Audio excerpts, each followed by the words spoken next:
Questão 56. Bom, essa questão, eu vou dar uma, entre aspas, uma roubadinha nela, porque é meio complicado demonstrar o que eu vou afirmar. Então eu vou usar um artifício para analisar como varia uma função do tipo 1 sobre x, né? Ou seja, uma hipérbole. Vamos lá. No circuito esquematizado abaixo, C1 e C2 são capacitores de placas paralelas a ar, sendo que C2 pode ter sua capacitância alterada por meio de sua inclinação, por meio da inclinação de sua armadura A, que é articulada no ponto P. Estando os capacitores completamente carregados, desliga-se a chave CH e inclina-se a armadura A sem deixá-la aproximar muito de B. Nessas condições, a DDP nos terminais de C1 e C2, respectivamente. Vamos lá. O C1 é fácil. Por quê?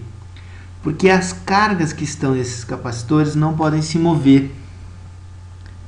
Essa chave está aberta, não tem como a carga sair.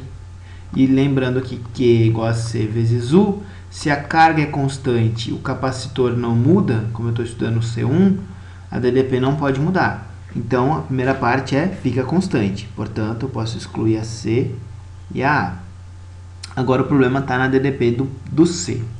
O que eu vou fazer? Primeiro passo, vamos escrever a equação da capacitância.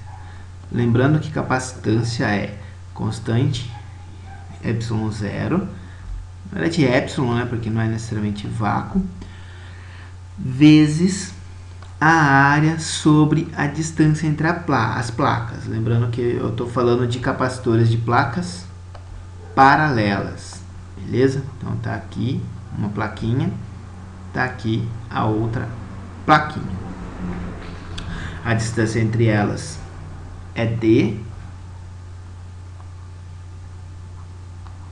e a área é A, certo? Vamos pagar. Bom, como eu disse, eu vou estudar como se comporta essa função. O que eu vou fazer? Eu vou imaginar, vamos pegar esse desenho aqui, vamos representar as placas dos capacitores olhadas de perfil.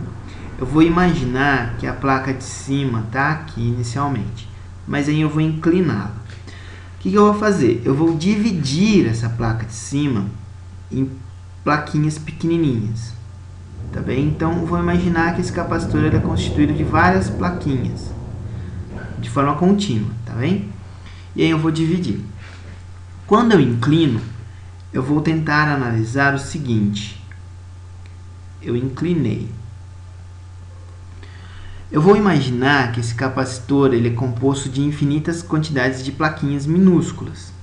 Então, vamos pensar uma plaquinha que está aqui e uma plaquinha que está aqui, tá bem? Vamos estudar o que vai acontecer com a capacitância devido à variação dessa distância aqui e dessa distância aqui.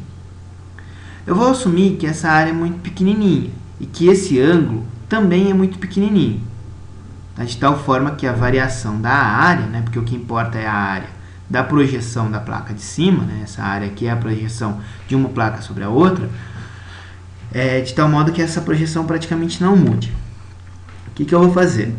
Eu vou analisar se a diminuição da capacitância devido a essa variação é mais ou menos significativa do que essa daqui. Como que eu vou fazer isso? Como eu assumi que a área é constante, o epsilon é constante, a única coisa que varia é o D. Então, eu vou fazer um gráfico da capacitância versus distância D das placas. Perceba que eu estou calculando a capacitância para um elemento de capacitor aqui, tá? Não é a capacitância total. Eu sei que o gráfico ele vai ser uma hipérbole, porque ele depende do inverso de D. Batendo o olho no gráfico, olha que interessante. Vamos imaginar que eu variei ΔD aqui e ΔD aqui.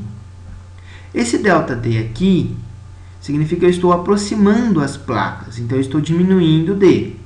Então, eu estou indo, por exemplo, desse ponto e vindo para cá. Certo? Esse cara é ΔD. Por outro lado, esse cara eu estou afastando. Então, vamos imaginar mais afastado, só para ter uma noção melhor do que vai acontecer. Eu tenho um ΔD aqui, tá? Então, vamos chamar isso aqui de placa A. Não, né? Vamos chamar de placa 1. Esse aqui de placa 2. Esse é da placa 1 e esse é da placa 2. Esse é o inicial, eu estou indo para o final. Esse é o inicial, estou indo para o final, certo? Então, aqui eu estou afastando. Aqui, ó, eu estou afastando-me. Estou afastando as duas placas. E aqui eu estou aproximando. Então, aqui eu estou afastando as duas placas e do lado esquerdo aproximando as placas. Quando eu vejo a projeção, né, a variação dessa distância no gráfico, eu percebo que na situação 2, a capacitância variou dessa quantidade aqui, ó. Enquanto que na situação 1, a capacitância variou dessa quantidade aqui. Enquanto essa plaquinha, né, enquanto aproximar as duas placas fez a capacitância variar de ΔC2, afastar fez a capacitância variar de ΔC1. Ou seja, o afastamento das placas implica numa diminuição da capacitância e a aproximação das placas implica no aumento. Porém, a aproximação produz uma variação em modo maior na capacitância do que o afastamento. Ou seja, é como se as plaquinhas que se aproximam fazem com que a capacitância aumente de forma mais significativa do que essas infinitas plaquinhas que se afastam. Em outras palavras, a capacitância total do capacitor C2 aumenta. Então, C2 aumenta. Daí, agora sim, a gente pode continuar.